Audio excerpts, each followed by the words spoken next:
ঢাকা শহরে ব্যাটারি চালিত রিকশা চলাচল করতে পারবে বলে জানিয়েছেন সড়ক পরিবহন ও সেতুমন্ত্রী ওবায়দুল কাদের। সোমবার রাজধানীর বঙ্গবন্ধু অ্যাভিনিউয়ে এক অনুষ্ঠানে একথা জানান তিনি।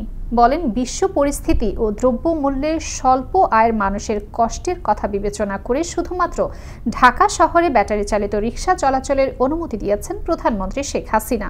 তবে ২২টি মহাসড়কে আগের সিদ্ধান্ত অনুযায়ী ব্যাটারি চালিত অটোরিকশা চলাচল বন্ধ থাকবে। স্পিড ৮০ কিলোমিটারের বেশি। আরেকটা সিদ্ধান্ত, যে সিদ্ধান্ত ঢাকা শহরে সুফল দিয়েছে। আগে metropolitan police commissioner mister Asad, তিনি যখন ছিলেন তখন নো হেলমেট নো ফুয়েল।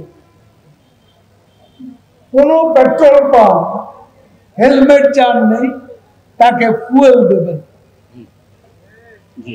তেল দেবে না, এই নীতিতে চলছে।